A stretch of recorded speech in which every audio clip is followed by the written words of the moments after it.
યા એ જીયા ઉઠો, આજે પહેલો દિવસ છે જો સ્કૂલનો. મારો દીકરો ઉઠો ઉઠો ઉઠો મારો દીકરો.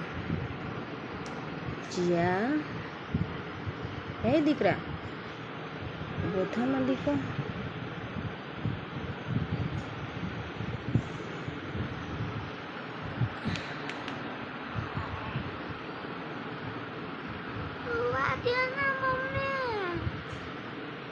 દીકરા આજે સ્કૂલે જવાનું છે, આજે ફર્સ્ટ ડે ઓફ સ્કૂલ.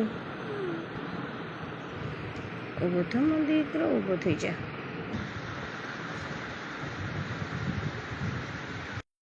આપણે ફાઇનલી ઉઠી ગયા છીએ.